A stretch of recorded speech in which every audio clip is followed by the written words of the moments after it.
Eh, Alejandro, buenas noches.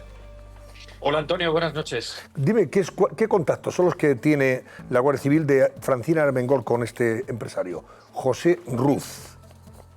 Pues esto es una cuestión que ha descubierto la Guardia Civil. Nosotros hemos tenido acceso a estas pesquisas policiales y las hemos publicado y básicamente es el fruto de estos meses de investigación policial en los que los agentes de la Unidad Central Operativa de la Guardia Civil se han dedicado a analizar de manera muy minuciosa gran parte del material que incautan dentro de la vivienda de Koldo García. Ahí hay varios dispositivos de memoria electrónicos donde Koldo García, el ex asesor del exministro Ábalos, guardaba muchísimas de las conversaciones que mantuvo durante todos estos años con gran parte de los miembros del gobierno con los que mantenía contacto.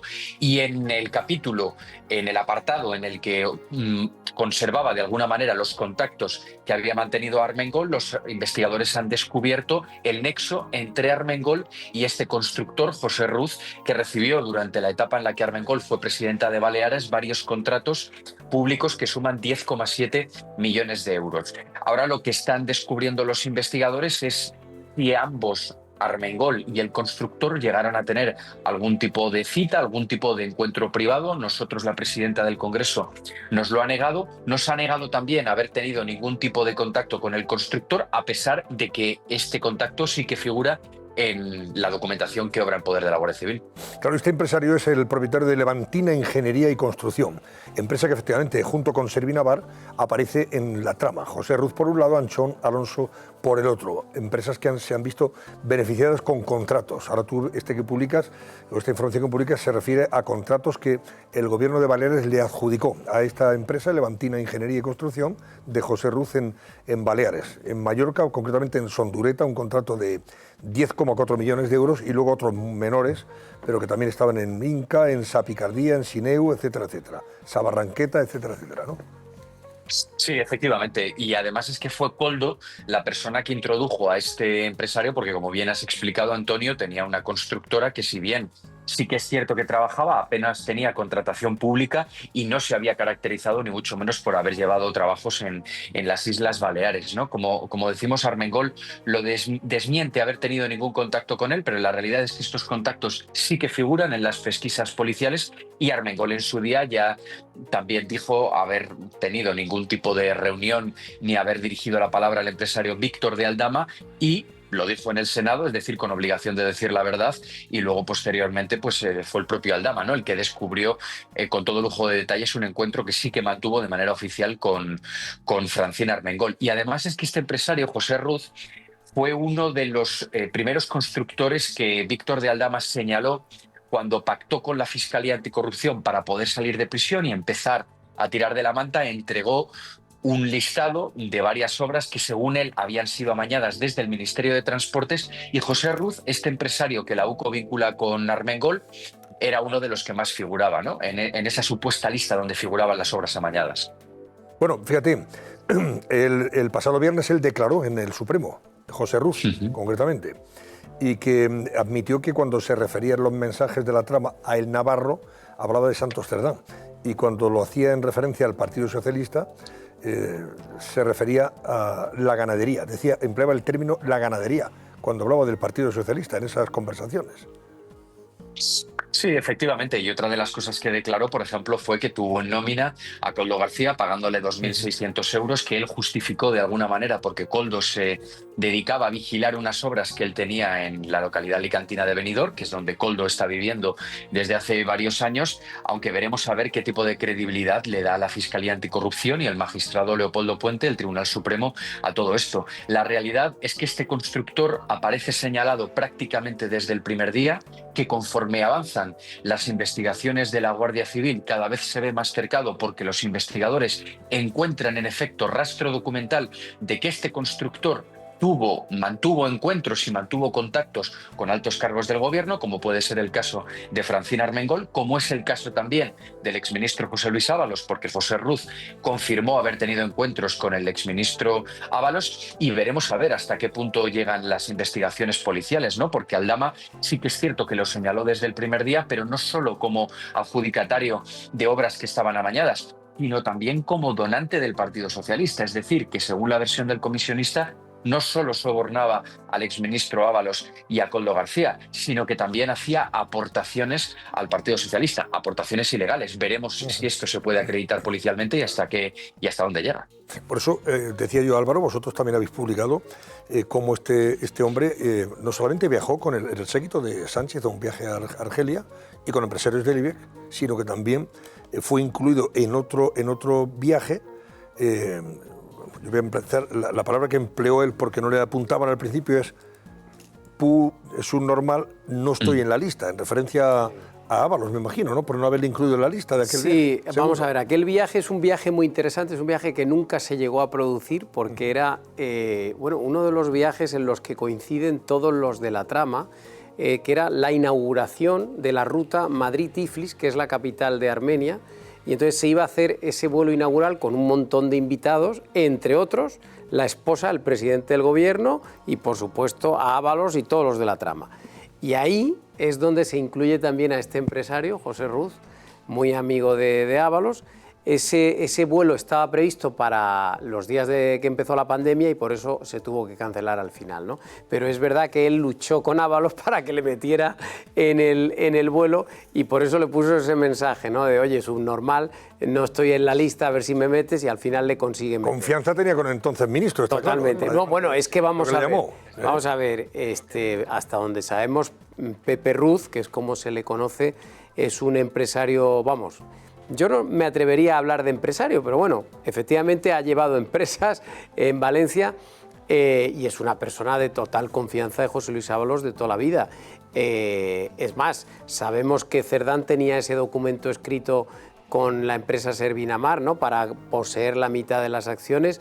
Yo no descartaría que algún día nos encontráramos algo parecido en el caso de Ruz y Ábalos, porque resulta que están los dos juntos en todas las salsas.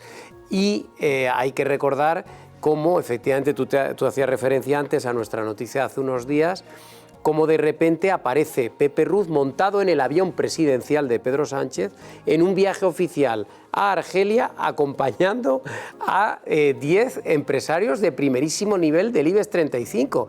¿Y qué hace ahí una empresa de pacotilla de repente montado en el avión de Sánchez? Y luego, por cierto, dimos la noticia, perdona, Julián, ya termino con esto, que cuando termina el viaje a Argelia, este hombre consigue recuperar 5 millones de euros de la deuda que le debía a Argelia. Es decir, que el viaje con Sánchez le salió bastante rentable. Es una empresa, ni siquiera es una empresa local regional o regional. Claro, yo creo que es pequeñísima, ¿no? Valencia es una empresa de tercer nivel, que no, claro, de la que el pueblo llano, como dirían, no oímos hablar de ella hasta que salieron estos escándalos y algunos otros, porque creo que con el tema de la financiación irregular del PSPV, del Partido Socialista Valenciano, ya salió este nombre, no estoy seguro. Pero es una empresa recada en un pueblito que se llama Alberic, o sea, no está en Valencia, no está en Alicante, en un pueblito. Y es la empresa de unos buscavidas. Es una empresa, es verdad, una empresa, pero una empresa, en fin, para cositas muy pequeñas y de repente codearse con el IBEX, sabiendo, siempre han tenido efectivamente ese punto de que saben que hay que dar pasos y relacionarse con el mundo político, no las administraciones, para tener obras o para ceder, y por lo que sea siempre fueron mucho más próximos a la izquierda, sobre todo al Partido Socialista, que al propio Partido Popular, donde sufrían y buscaban hace años. Yo he preguntado estas semanas y preguntaban cuál era la forma de trabajar en la Generalitat Valenciana, ¿no? Porque esas puertas, por lo que sea, no las tenían abiertas. Pero efectivamente estamos hablando de una empresa pequeña, con la habilidad de dos socios para moverse en los pasillos y en estos sitios donde se arreglan contratos fuera del mercado, por así decirlo. A ver, Alejandro, sí. Sí, no, que decía que en la línea de lo que estáis comentando, que lo que es evidente es que el hecho de que o bien este empresario se acercara al exministro o bien el exministro se acercara al empresario, la cifra de negocios de Levantina, de esta constructora, subió como la espuma y, en efecto, el hecho de que Ábalos fuera ministro durante esos años le proporcionó numerosos beneficios, porque además el viaje que al final no se llevó a cabo, al que ha hecho referencia Álvaro, en ese viaje también estaban convocados el expresidente de la Audiencia Nacional, que hace unos días fue noticia porque se dedicaba a filtrar al exministro Ábalos datos sensibles sobre sentencias y sobre acciones judiciales que iban a tener lugar, y María Gámez, la exdirectora de la Guardia Civil, que tuvo que dimitir por corrupción. Es decir, estaban ahí rodeados de muchos de los personajes que hoy están inmersos en escándalos de corrupción o en tramas opacas.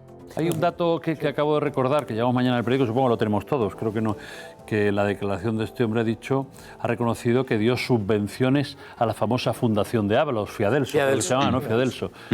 Fíjate la relación. A ver, conociendo la empresa de Ruz, Sí, Levantina, no sé qué, Levantina, la empresa de Alberic, vamos, es que de Alberique, que se dice pronto.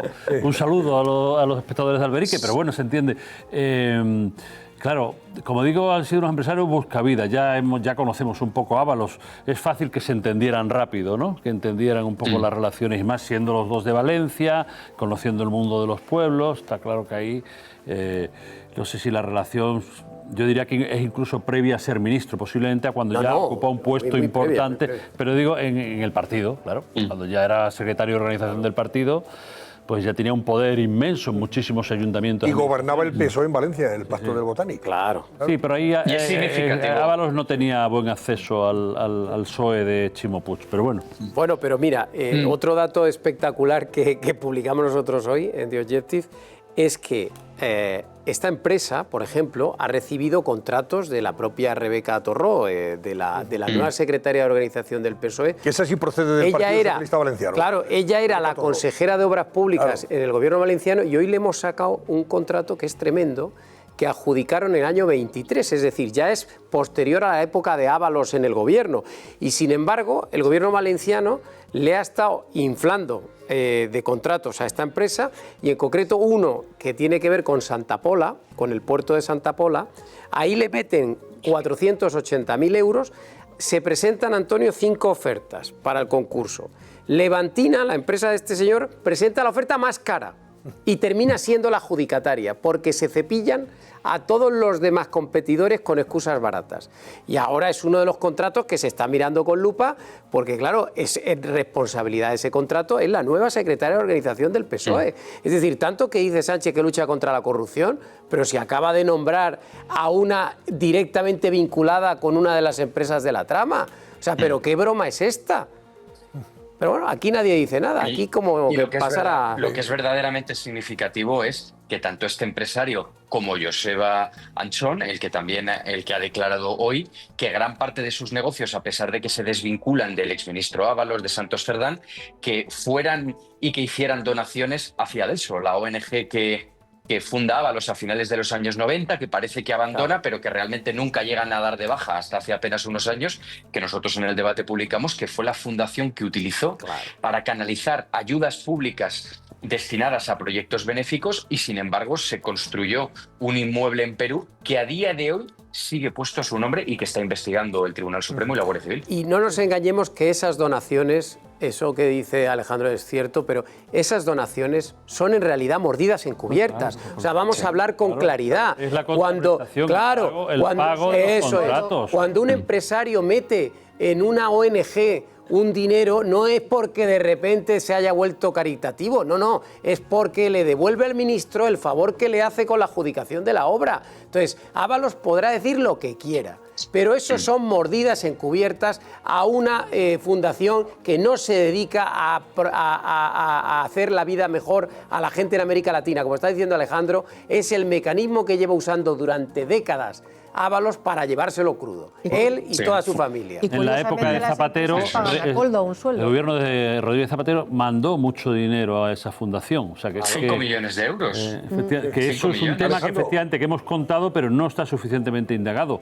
Supongo que llegaremos. Iba a preguntar por último, ¿cuántos meses estuvo pagando también a la otra empresa de la trama, Servinavar, el piso de Santos Cerdán en Madrid, ese ático? Que un alquiler normal en ese ático es de 2.000 y 2.500 euros. Y claro, dice Santos, yo no he cobrado, oiga usted, que le han estado pagando. ¿Por qué esa empresa le ha estado pagando 2.500 euros de alquiler o 2.000 y pico euros de alquiler a Santos Cerdán durante tanto tiempo en Madrid? ¿Cómo lo justifica? Es que aquí hay 2 pisos. Estamos hablando de 2 pisos. Está, por un lado, el que estuvo ocupando Santos Cerdán cuando aterriza en Madrid. Durante unos años está conviviendo con el propio Anchón, con su socio en la constructora Servinavar, y residen en la calle Cardenal Cisneros, en el barrio de Chamberí de Madrid. Ese piso sí que lo está pagando Anchón, que es este constructor que fue adjudicatario de obras públicas millonarias, y luego durante unos meses estuvieron conviviendo viviendo juntos, fue cuando Cerdán ya se muda al piso en el que vive en la actualidad, que es un ático en el barrio de Argüelles, que sí que cuesta 2.400 euros al mes, y no obstante veremos, ¿no? Porque si Cerdán en estos momentos está en la cárcel, por mucho que haya solicitado la indemnización del Congreso de los Diputados, su esposa cobra una pensión por minusvalía, y los ingresos económicos en esa familia se van a ver mermados, ¿no? Por lo tanto, veremos a ver si consiguen mantener ese ritmo de vida o hay algún tipo de movimientos financieros para poder sostener todo esto. No, nosotros hemos publicado que ese ático está pagado por una empresa, no lo está pagando él. Sí, lo está pagando Servinavar, ¿no? Era la propia empresa. Se supone que Servinavar, nosotros no hemos querido decir el nombre, pero es una empresa la que está pagando, no está pagando él. Por eso. O sea, ¿a cuento de qué una empresa está pagándole a Santo Cerdán su alquiler en Madrid? Salvo que esté relacionado con toda esta merde. Vamos, me parece, no sé, por arte de Birloque, por ser Santo Cerdán, secretario de la Organización del Partido Socialista. Pero evidentemente, si esto es así, la Guardia Civil va a llegar a ello, porque eso es relativamente sencillo, poder rastrear esos pagos, ¿no? Y evidentemente, si es así, pues lo acabaremos conociendo. Y en efecto, eso puede ser también otra mordida encubierta, ¿no? Porque estamos hablando de que un empresario paga, en este caso, a un dirigente no con responsabilidad pública, pero sí orgánica, que influye en adjudicaciones, ¿no? Y que al final, pues está recibiendo una preventa que es el alquiler de su vivienda. Esto no necesita Muy bien, explicarse, pues, por supuesto, pero es que si eso pasara en el ámbito privado, es decir, si a mí una empresa me pagara o a Álvaro le pagaran la casa, sería un escándalo. Sería corrupción, sería un escándalo en la compañía y tendríamos que dejar nuestro trabajo. Claro. Si no es en una empresa privada o en un medio de comunicación, es en un cargo público, que además está directamente relacionada con las administraciones, es un escándalo monumental. Y además, es que no necesitamos argumentarlo. El solo hecho de definirlo ya dice lo que es. Es un acto de corrupción extremo. Pero es que, Julián, si es que le hemos estado pagando, si es que le han estado pagando la vivienda a la novia del ministro, bueno, a la supuesta novia del ministro durante años. Es que, claro, es que hemos tolerado una serie de actos que son completamente reprobables. Pues Alejandro Entramasaguas, periodista de investigación del Debate. Gracias, Alejandro. Un abrazo.